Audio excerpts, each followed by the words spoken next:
Welcome everybody here to your coverage of the ESL 1 New York Qualifier. It is the American region we are doing right now to see who will be able to advance themselves forward into the quarterfinals and play for that one spot. That's right, only America get a one spot. One spot is all they have from this qualifier to get themselves to ESL 1 New York. Of course, they join a whole bunch of invited teams as well, but this is where the other teams fight it out. So let's get ourselves into the game as I find my right button. There's my right button to send us into our draft, and I can welcome in my co-caster. He was with me throughout all of last night, and he's a glutton for punishment, so he's returned again. Ryu, SNA going up. I say SNA. I'm reading the names. Union Gaming going up against There's Mischief. no SNA though. There's no such thing as SNA. But yeah, so Sneaky Nick's Assassins who are tagged up because for those who don't know, the system isn't in Reborn, where you can create team profiles, or even modify your official username. Wow, I did not know that. Well, that is things you learn every day, man. problematic. It is very problematic, especially when these teams are reforming and creating new personalities, new brands and stuff, or just making complete joke ones, and they can't actually make their profile. So, Mischief is tagged up as SNA, and Union Gaming, because not a single member of the original Union Gaming squad is still part of Union Gaming, are tagged up as Bromance Dota. 10 seconds remaining. Yeah, I'm trying to figure out who these people are. I honestly don't know 5 seconds anyone. remaining. If I look back through the histories, Trying. if I check all the histories of all the players inside of Union Gaming, we have almost no games on any of them apart from Union Gaming. The one person which flags as part of a different team is actually Haki. Which one of those players is Haki? That we don't know. Because I don't know if he's changed his name since then, but it's a player from Sweden that's meant to be tagged as part of their roster, and he was part of the Balkan Bears. And everyone else is a new kid on the block. Yeah. So one person's from Europe, maybe potentially even two. Potentially one from Sweden. Okay. But that's if their roster is correct. See if I can check pings. Nope. Yeah. Fail. But it's their names aren't matching up to who they are. But our admin's having to worry about all that kind of stuff. We just worry about who qualifies through. Obviously, we're definitely going to say that Mischief is coming in here as a favorite to win this. I'll always favor a team with Ike's Mike in it, just because of the hatred you get if you don't. 10 seconds remaining. As well as me being a big fan of Ush. Like I really like the way he 5 plays. seconds I remaining. kind of wish he'd just find a little bit more stability in teams and his own play style. Yeah, Reserve he's time. definitely been around the block. He tries. He's a really good carry and a mid player. He Dire alternates team between the back. 1 and 2 sometimes. But I think in this, he'll go mid because normally Justin plays carry all the time, no matter what. So that's a guaranteed. Ush will be playing mid. Mike off lane. Sumbi and Jubei are supports. 10 And seconds remember, the remaining. Sumbi plays 5. So I know this team to a T. At least Radiant the players. team They play a back. lot of FPL together as well. So definitely been playing a lot recently. So It's up to Union Gaming to mix it up, is basically what we're saying right now.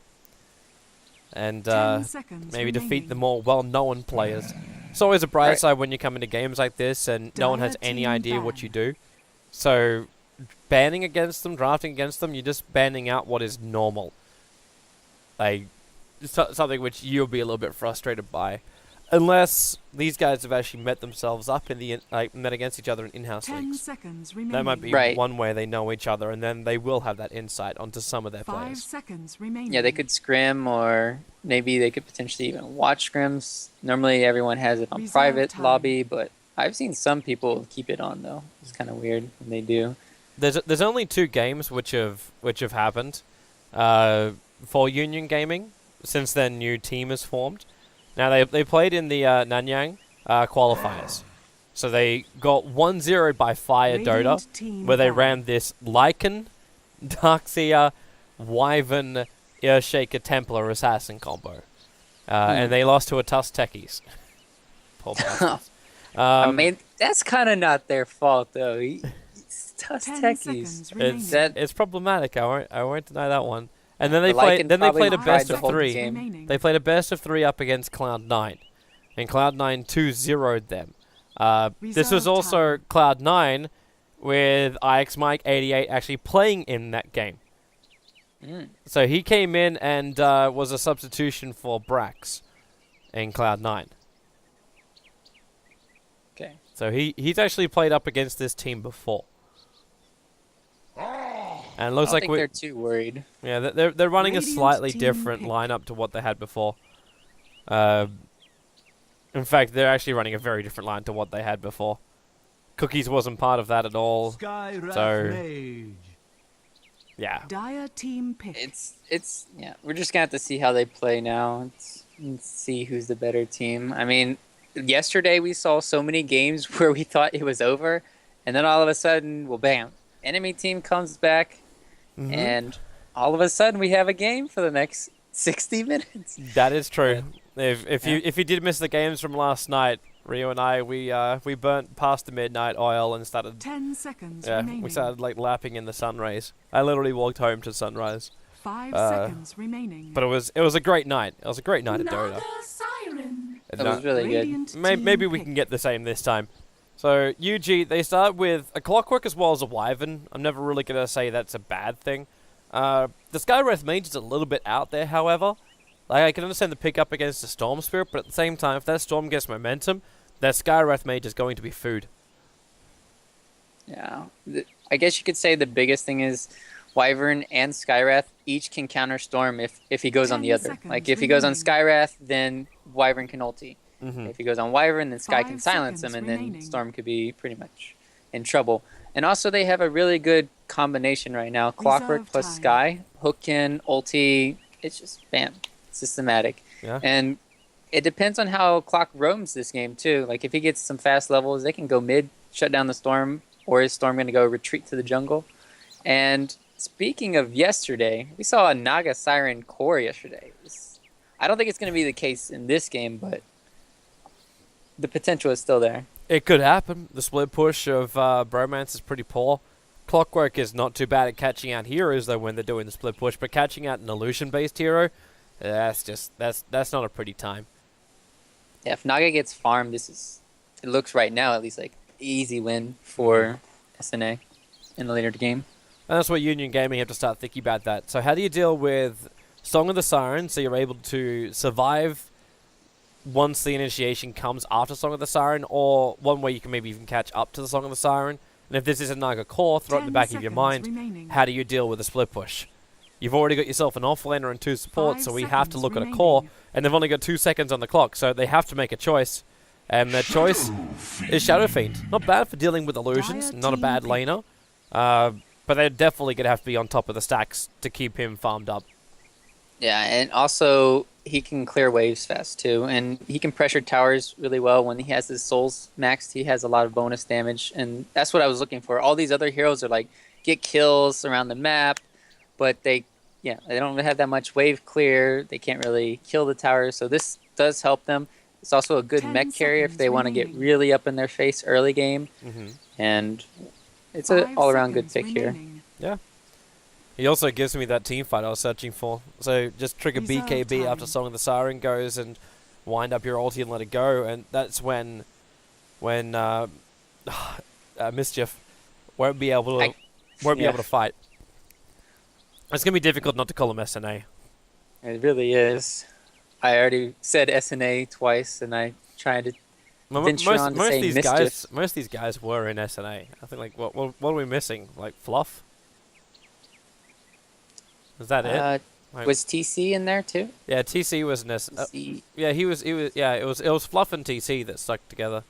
And then they had oh god, what was the old SNA roster? IXMike88 was in that one. I think Wasn't Ush was in it before the Was D2CL Korok? finals. No. Alright. I don't remember Radiant Korok team being in it, ban. but Ush, No. Ush was in it until he got replaced.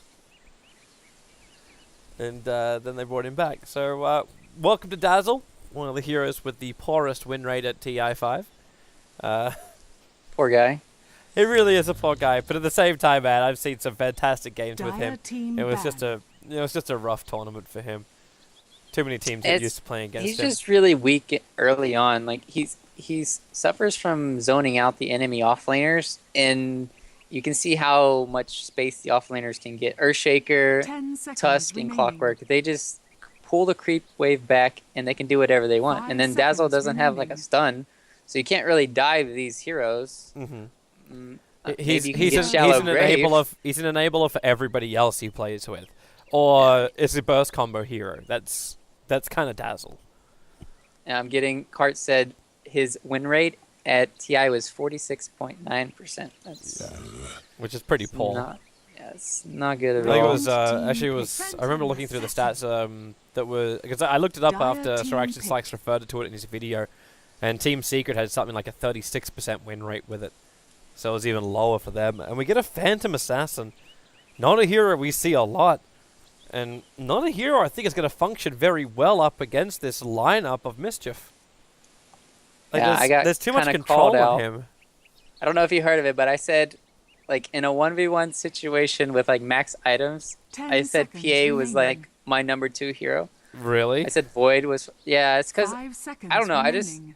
I guess I'm just a fan of the crits, and I love Basher on her, or Abyssal. I just feel Reserve like she time. just can lock down heroes, but Mm-hmm. I could take it back. I could look at other heroes, like, yeah, Naga, Syllabear can have 12 slots. I mean, 10 I looked at it seconds again when I remaining. said it, and it's like, yeah, there's different heroes. Illusion-based heroes can do really well 5 against her, seconds remaining. but, oh boy. Okay, that Skywrath Mage is dead. Like, just putting it out there right now. Cookies is going to have the worst game of his life in this game. The Clinks loves Watch him go Skywrath 12 Mage. and 0, and then you eat your words. The Kobe. Skywrath Mage going 12 and 0? If he does, I will be quite happy to eat my words. I will be very surprised if that's possible. But I'm just looking at Mischief's Clinks, draft yeah. at the moment, and they've got like good rotation for pickoff. They got ways they can pull in and out of lanes. I'm interested to see exactly what the lanes will be. If this is a support Naga and an offlane Earthshaker, judging by the fact that IX Mike 88's on that Earthshaker, it looks like it's an offlane Earthshaker. But they could get away with a power leveling up.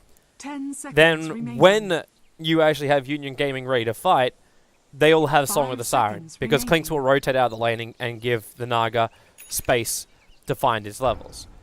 So I'm really uncertain about this lineup from Eugene. Prepare for battle. Yeah. You know what's not even a too far-fetched idea is to go aggro with Union Gaming. I mean, Clinks has got to be one of the weakest level 1s, along with kind of Dazzle in a way. Sure, you have the heal and the Shallow Grave, but I mean, you have Skywrath and Wyvern. These heroes can put out so much DPS early on, and then you have PA who can blink in or just kite around, and then you have the dagger for the slow. So potentially they could win it, and then Clock versus ES. I think Clockwork wins that. So that could have been one of their approaches, but you don't want to. You could get a lot done with Clockwork just in the off lane because he's on the Radiant side, and he has a lot of potential just to block the creeps and get some levels. But the reason why I'm talking about Clockwork right now so 30 much is seconds because to battle. it's all on him. He's the only lockdown until Wyvern gets 6. So he has to make so much space for his team, I feel, this game. Yeah, but how hard is that going to be? Make space when... Like, if he can't find the early levels, then Storm's going to have his level 6. So the space which he does create will instantly be taken away. Song of the Siren will do the same kind of thing. And if you do get initiation, Dazzle will probably be there as well. But looks like we're going to have a little bit of a skirmish up on the top lane. Well, it's a nice Cogs grabbing 3 together. But at the same time, there was 3 together, which means Dazzle gets the burst heal. He'll find the first pickoff. There was a revenge kill after it, and they're forcing Naga Siren out.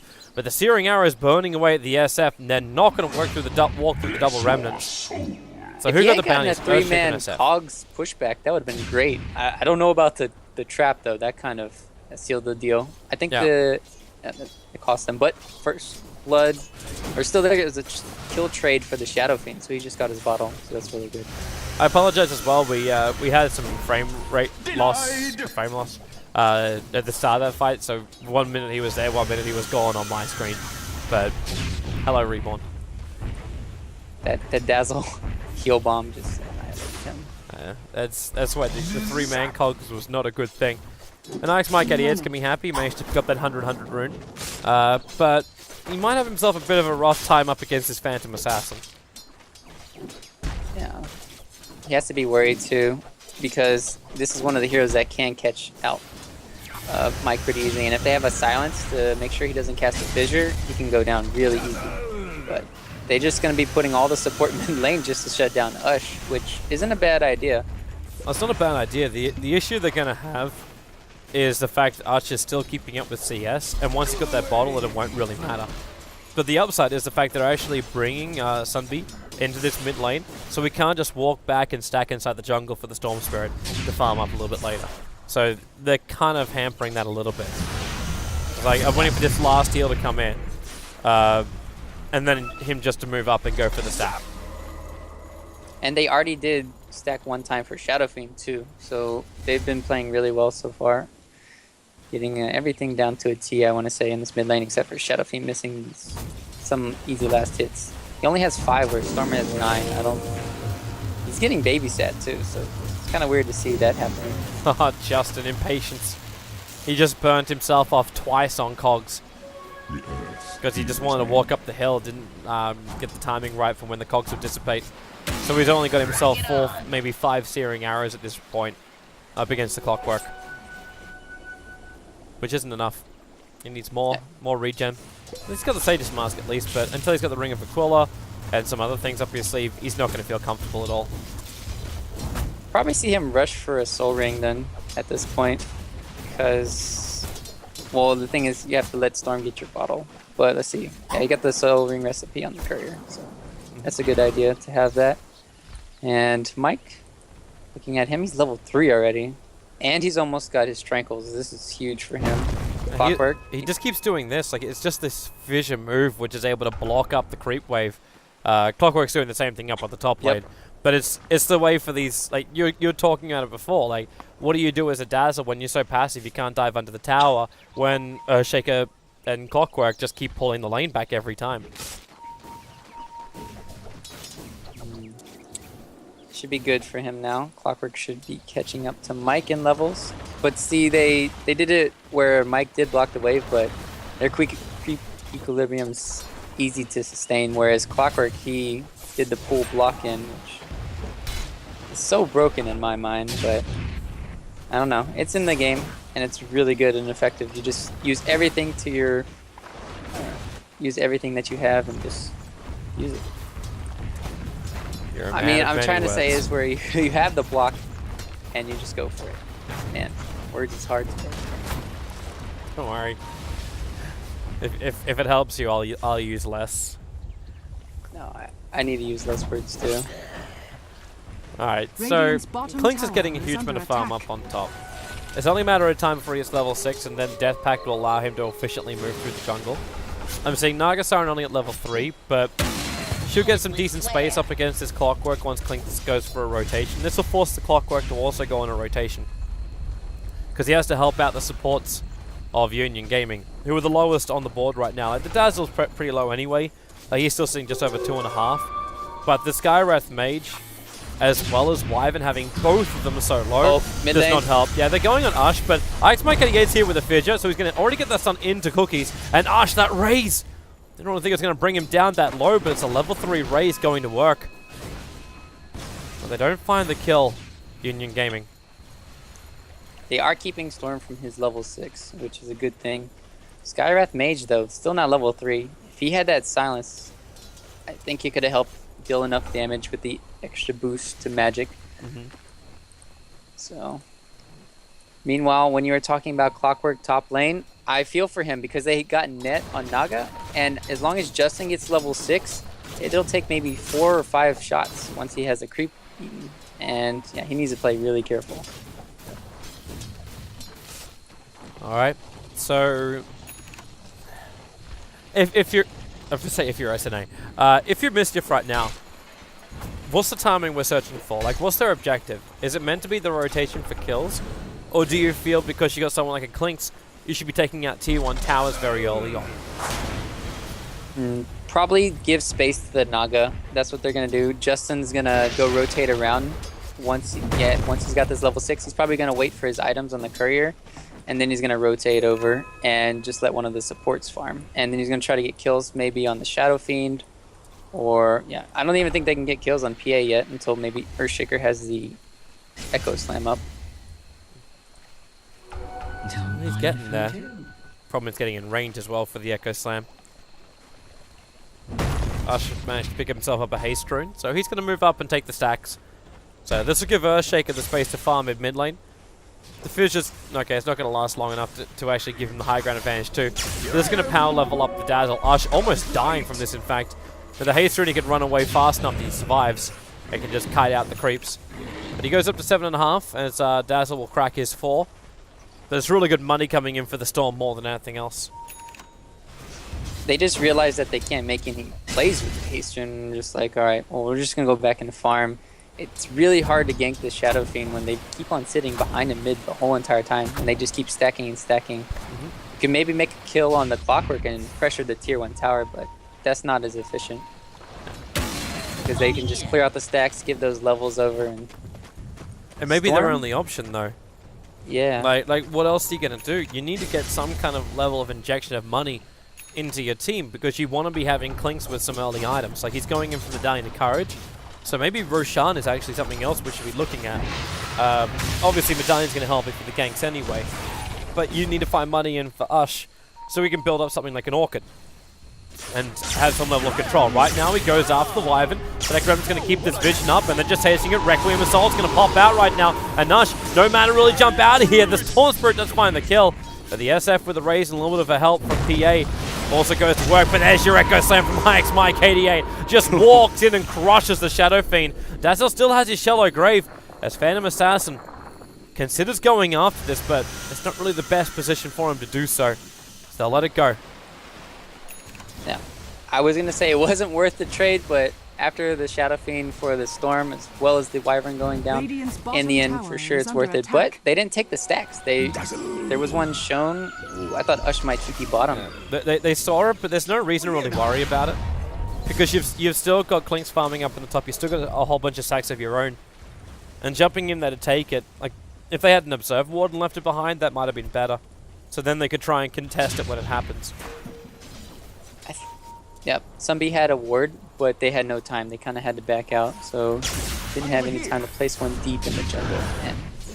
And yeah, maybe they should go on another smoke, but that would, if they don't get the ward down or they run it to somebody without an Echo Slam or don't find anyone, it's kind of like just wasted time. With that medallion up, I didn't see how much Skywrath Mage had, but I saw one searing arrow go into him and he was at half-life then. So, as we said previously, Cookies this is not his game. He'll probably have to accept the fact he'll die in almost every single engagement. As now they move the Nargasaran onto this top lane. This is what I was waiting for. This movement into level 6, get her a TP scroll at all times, and try and fly as close to your tier 1 tower as possible so Song of the Siren can just be brought in at the right times. And Clinks, well, he'll get the vision. This means he'll also leech a little bit of the experience. He can Death Pact one of these creeps if he wants to, and then attack, but with the Wyvern standing nearby, they're really not sure about this. In fact, he just tries to last hit it out. Was successful at doing so too. He actually got that Centaur. Cheeky. And then now he's going to go scout out. Oh, he just missed the courier. Could have got that kill. Instead, now he's going to scout out to the Clockwork, and he's going to get a creep here. If he's in range. Is he in range? No, he's not. He's trying. I think he realizes he's not in range. He has to attack to bring him in closer, and that just reveals the fact his position's there. But he's not legging it for the courier. He sees the courier, but he can't reach the courier. Not without dying. This early rotation not really happening the way he would hope. Clockwork, actually going to hook shot in. There is a whole bunch of illusions of the Dazzle, and the Splinter Blind's actually going to work against him. The battery itself is going to make it impossible to run away. In the meantime, though, the Storm Spirit is on the way down. They've already used one of their races, not a lot of mana on the SF. But having 4 heroes there, it doesn't make any sense to try and have a play. That's Mischief to try and go for more. Let's see how many evasions they get on bottom. Justin's looking to set up here. There it is. That's a long jump. That's a very long jump. And with Medallion of Courage, they're actually able to hold the Phantom Assassin in position, keeping him alive with that Cold Embrace.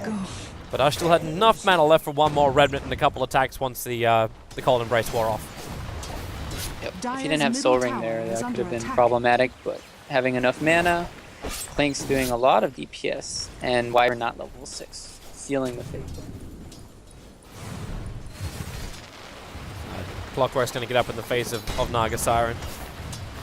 Wondering just how much harassment she can do back. Having arcane boots mean you can just spam like Riptide all the time, as long as you don't mind pushing the lane down too far. Look at Shadow Fiend. He's going for the Yules. He wants Yules to build? one-shot people. Is that even going to work though? Yeah, you'll one-shot the Storm.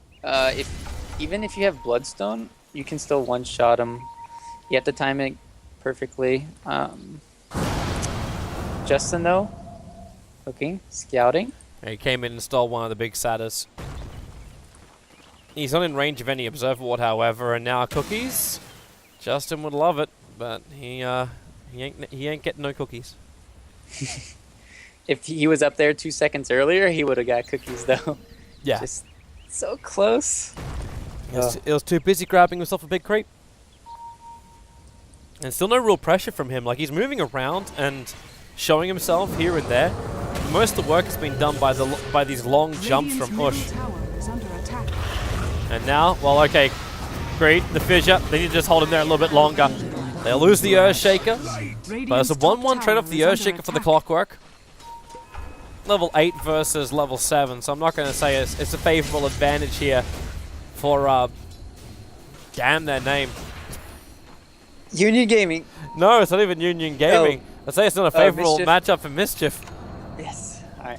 Bloody. It was pretty good for Wyvern though. He got the solar. Oh, cookies. On B2. Goodbye, cookies. Like, somebody's going to die, but it's 3 arrows. That's all required. The Yule Scepter can't do the work. He's going to try and pop him. There goes your Requiem of Souls, but Justin just too tanky. They have to curse him as well. TP support's in the way, and he cannot escape out in time. The dust is already triggered. That's why it's revealed and allowed for those last hits to come in. It ends up being a 2-for-1 trade-off, but you commit both Curse and Requiem for that. Yeah, they just got the core, the pesky core down. Definitely worth it there for Union Gaming. About to say Mischief. Dang. And Clockwork's getting even more space once he gets his Blade Mail up. This is going to be looking really good for them. Yule's Scepter's already been working out the first time, and he's already up to 1,300 gold. It's good farming for an SF. I never really am sad to see a Yule Scepter. Like, it's great regen, it's nice early disable, which doesn't cost too much, and you get good movement speed to move across the map. It's like everything you really want to have in a support hero, but in the SF's case, it works very, very nicely for him to have some early aggression. Yep. As opposed to getting something like really like getting the mech on the Shadow Fiend, that's going to be massively defensive because the mech, like, just to use the charge costs so much. Oh, Hush. Yeah, I love the Yule's build too. I love watching Shadow Fiends play aggressive. Either the Blink Dagger or the Yule's. Well, he'll normally get a Blink Dagger afterwards too, but it's still nice to watch it. He's got a haste rune too, and scouting out. Too bad. And this is also a good counter for any Orchids that are coming out. You can just Yule's yourself or Yule's the other person, get away. And Justin, he's still trying to hunt this Shadow Fiend, but he's not going to be able to kill him because of the Yules. He's got help coming in.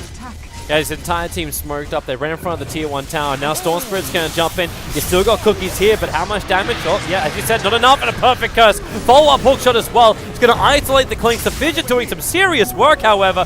Justin needs more time, and he just does not have it for the heal to come in from Zumbi. Now he's also going to take a fall with the Battery Assault, stopping his retreat out. The thing which was going to keep him alive would be the Song of the Siren, but he was out of range. The attack was already flying through the air. And now TP'd themselves away to safety. Max Mike 88 may not be so lucky. That's a haste-runed SF who could just use him up and then get in position for a kill if he wants to dive. But he will not. He'll let it go and now picks up a Blink Dagger to go with that Yule Scepter. Yeah, I was skeptical at first of Union Gaming, but so far they've been playing really well, and I just love what they've been doing around the map. Shadow Fiend's just gotten so many stacks. I don't know. He's got up to 130 CS right now. They stack constantly for the first 8 to 10 minutes. And they counter-ganked everything so far perfectly. So let's see if they can keep up the counter-ganks. It's going well. If you actually check out the gold graphs pretty quickly, like it's a big repair. Like, that's that's a lot of money. That's 3,500 in the net worth being repaired. Even though, like, it seems when these fights are not happening, that Mischief is still getting themselves in front. Like, they're still able to find most of the farm across the map. These stacks are doing wonders, but yeah, Mischief is still picking up enough across the map. They're keeping up. The SF is definitely far ahead. But that might also just tell us another thing, that it's maybe a little less coming into the rest of the heroes over on UG.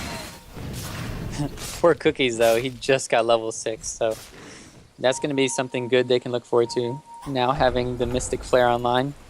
Now him and Clockwork, they can do whatever they want. They have a Smoke ready. They have Blade Mail ready. This is go time for Union Gaming. They're super strong right now. The only issue is they're in the wrong position for this. There's an Observer Ward watching them very close. In fact, you actually look at the perimeter of the Observer Wards. They're going to find the one gap in between it all to smoke up. Inside their own jungle. There wasn't much chance of that working, but not much of a chance. It's still a chance. It still worked. And now they make their play. They're coming after the Clink, so the blink up. They go into the Yule Scepter. No need for a Requiem. That Clinks is dead. They triggered the Dust as well. Also not required. But they get the kill on the Clinks, and this means now Roshan move time. And they'll do this very, very quickly. Yeah, notice he waited. I've seen this time and time again where Phantom Assassins, they use their Stifling Dagger at the same time as their Blink Strike, and they only get the Stifling Dagger off. So he waited and then perfectly used it, maximizing your DPS, because they still look like they would contest. They have no song.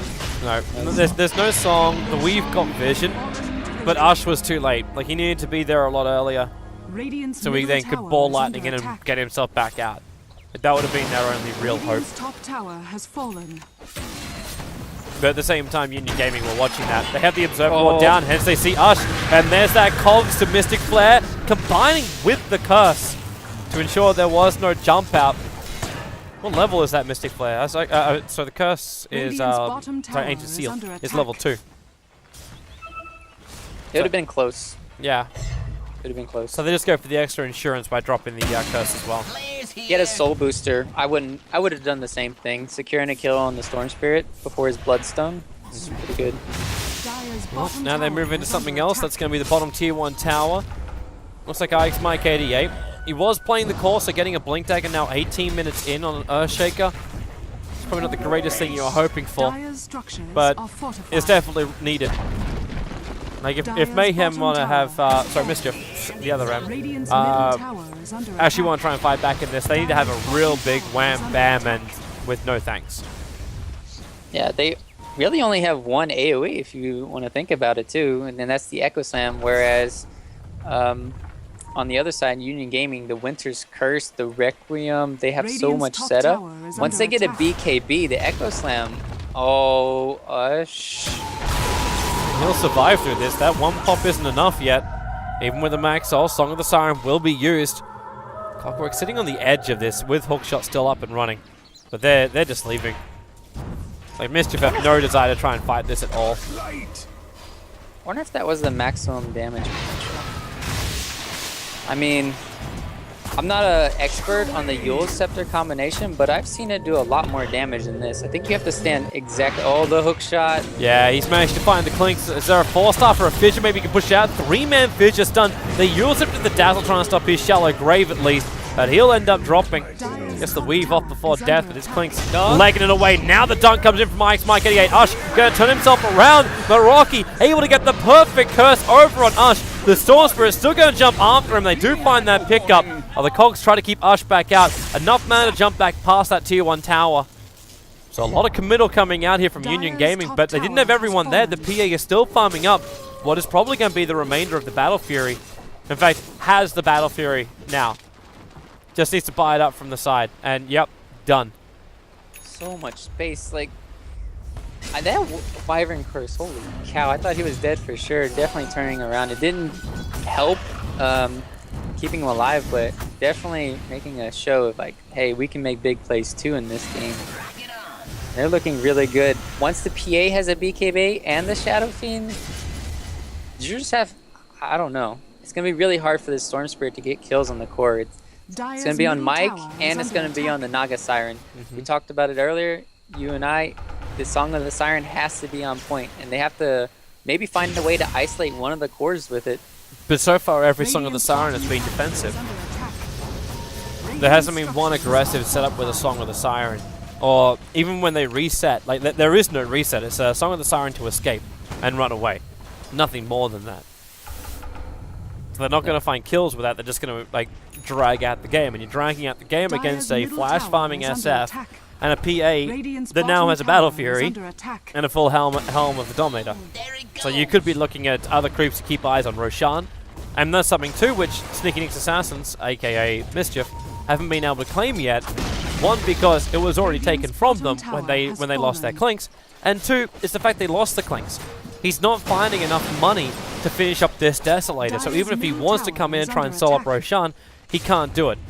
And you're supposed to be winning your tower trade-offs as well. Now it's just a tier 1 for a tier 1 trade.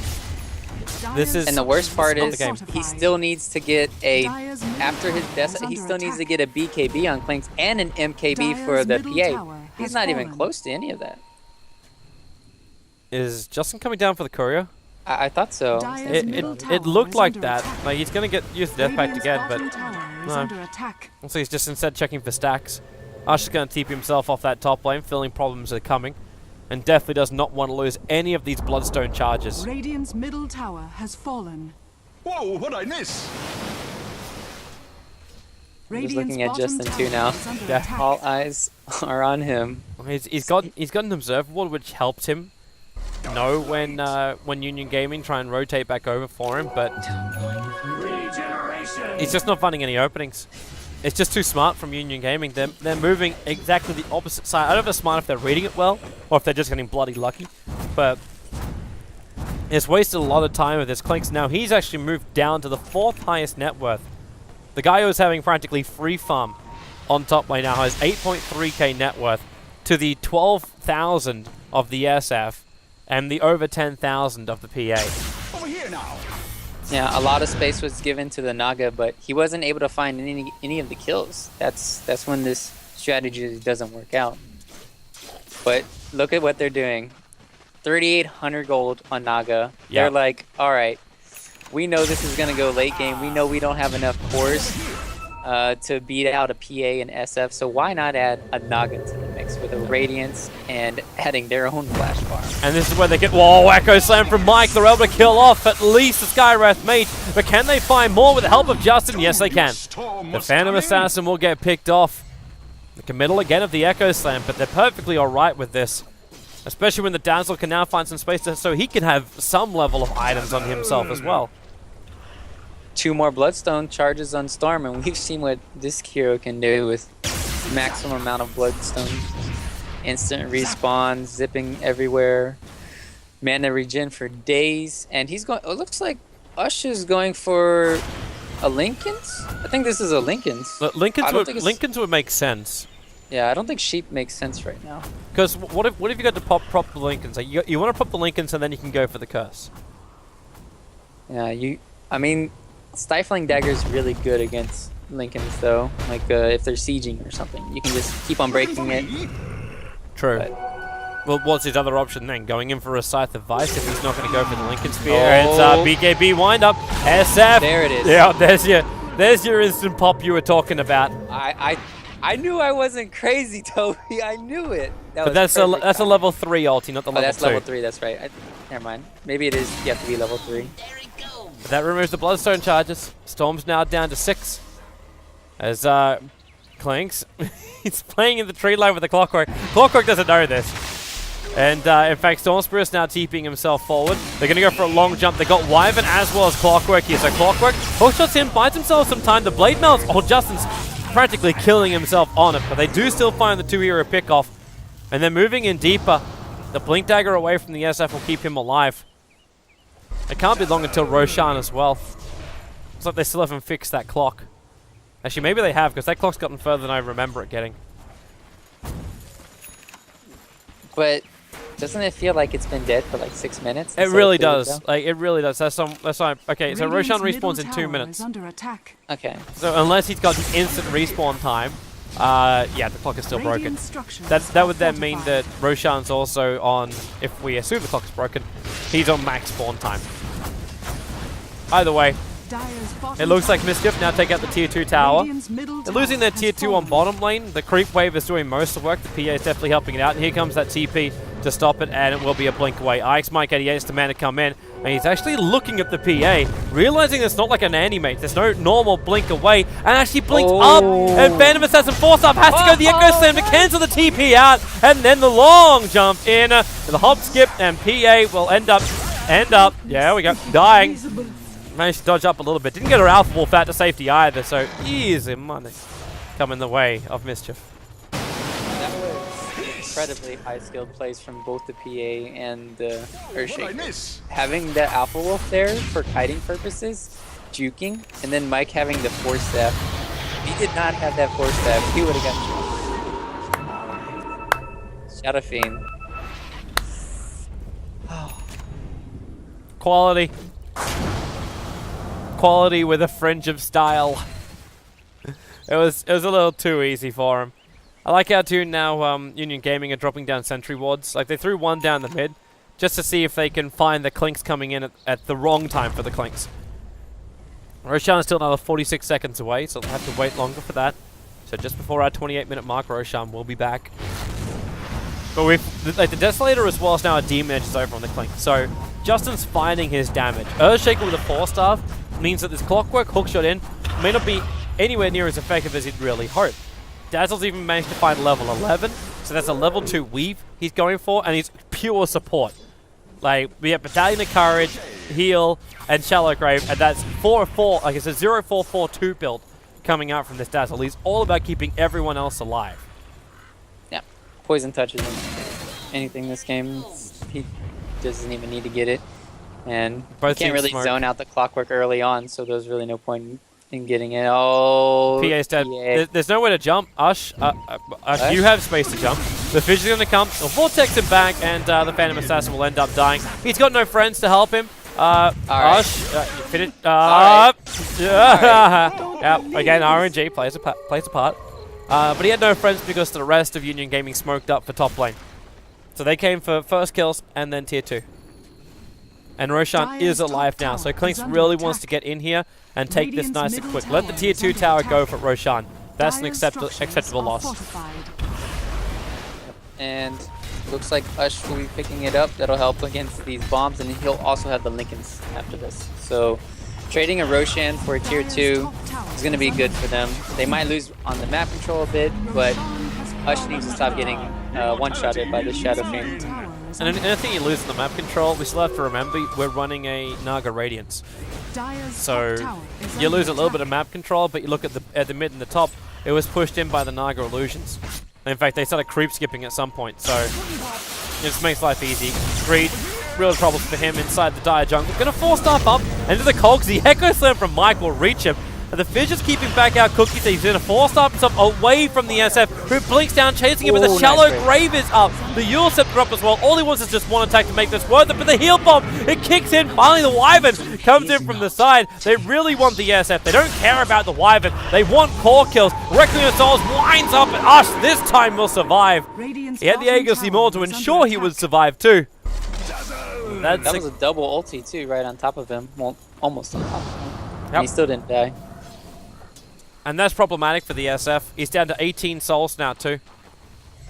And the Naga Siren takes out the bottom tower, instantly into the Song of the Siren. I mean, you got the Clinks nearby, but yeah, they're not going to go for that. It's a straight TP out after securing the tower. Now up to 2100 gold over on this Naga. And goes directly into BTs.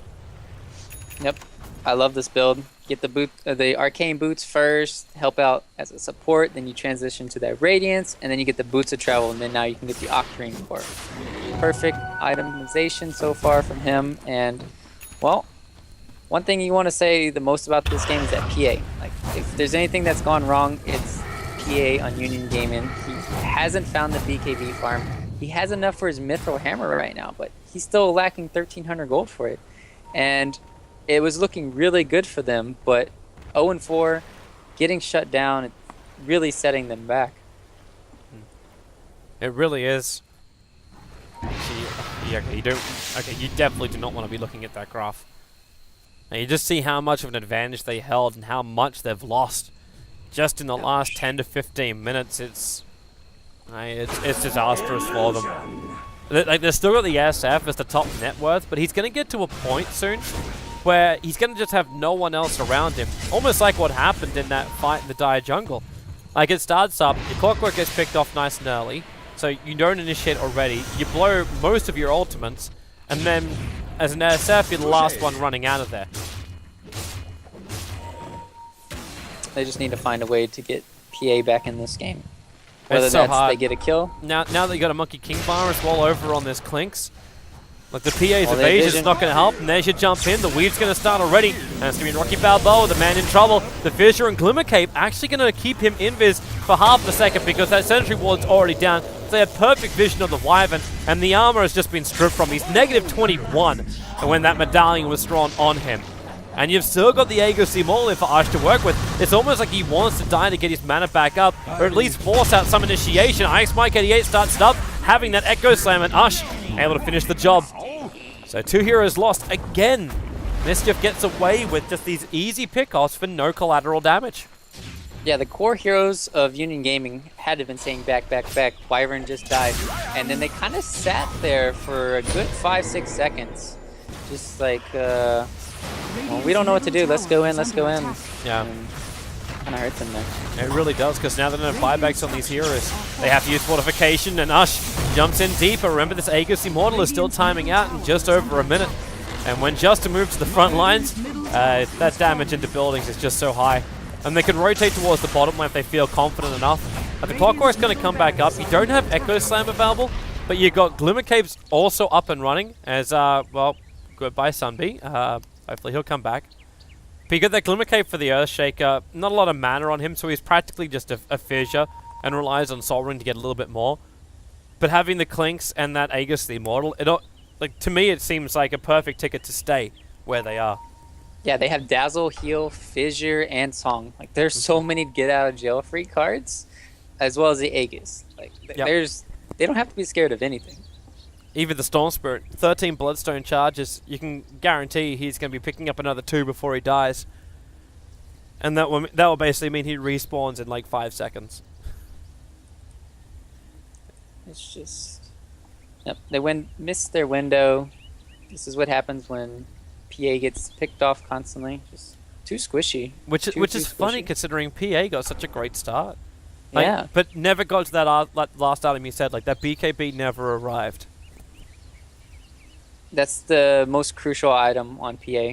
She's the squishiest, one of the squishiest carries, and going for Battle Fury and Helm of the Dominator is good and all, but normally how you farm your BKB is with like a huge ancient stack, like 5 stack, and then you just get items, and then maybe getting Roshan and securing that for your PA, which they did get Roche, the first Roche on Union Gaming, but it was given to the SF, right? And or am I correct on this?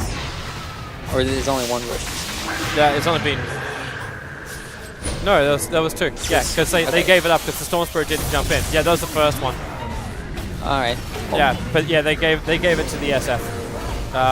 Clinks. Okay, that Shallow Grave's going to do some work for him. At the same time, SF winding up at the back line. There's going to be enough damage to kill off Sunbee. They do lose the Clinks as well. And the Song of the Siren can't get him out of this one. Ash is just beating into the range racks. The Song of the Siren is controlling the PA, so he can't do anything about it. And now Ash will jump himself away as quick as he possibly can. It almost looked like he was trying to deliver in the Shiva's guard, but he's missing the plate mail for that one. And I hope for Ash's sake that Aegis the Immortal has a little bit longer left on it, because they're going to come in and probably pick him off right now. And yep, there triggers the Aegis the Immortal. Alex Mike's the neighborhood, but he doesn't really have much apart from a fissure to throw out. It stops the TA from attacking straight away. 4-stars up Ush, so he's going to have to survive through the seal, but it's just not possible. So the PA ends up killing off the Storm Spirit. That fissure from Alex Mike did not make enough space. Yep, but she bought back, so now she still doesn't have enough for BKB. Oh, it's just tough sledding for her. And they already lost the racks. I was about to say it was worth it for the kill, but with the melee racks going down, this is going to become a rough life because you don't even want to have her in the mid lane. These creeps are worth so little now. that you have to push the PA into one of the lanes, which is still normal. As opposed to the super creeps. Not ideal. And then if she goes to the jungle again, you kind of fear for her because she's gotten picked off there 3 times before. So if she goes off on her own and they catch her out with the Naga sleep or something, and then the team comes and she doesn't have the BKB, it's pretty much game. So I kind of want to ask you this question, because this is now 2 days in a row where we've had an SF build into a Daedalus. Is this the new thing? Like, is this the most common item to pick up on an SF when he looks for his first damage dealing item? When you don't have evasion, yes. And I love butterfly too at the same time, but it's like, what do you want to do? Do you want to be more tanky and survivable? You want that evasion? Or do you want to do the maximum amount of DPS, which is your Daedalus? So I think in this case he's like, all right, our PA was supposed to be our damage dealer, but now she's not. So now I have to figure a way out to do that and hope that we can blow them up fast enough. I'm watching this Clinks with a double damage rune. But yeah, I can understand it from that point of view. Like, you actually want to be a killer and not just that guy that stands there going, I used to be important until I bought Butterfly as opposed to Daedalus. Radiant's bottom Yeah, tower I've seen is under Shadow Fiends attack. go Refresher, but this is not the game. There's too many Glimmer Capes. Hawk. Oh, Gonna hook forward. Need that shallow grave. Actually, force-staffing the melee creep out. That wasn't intentional, but either way, the Clockwork dies himself because of it. And now Ush gonna jump in deeper, find the Skywrath Mage. There's no sentry ward. Now there is. They'll end up revealing up that Skywrath Mage and dewarding the sentry that was down from Union Gaming.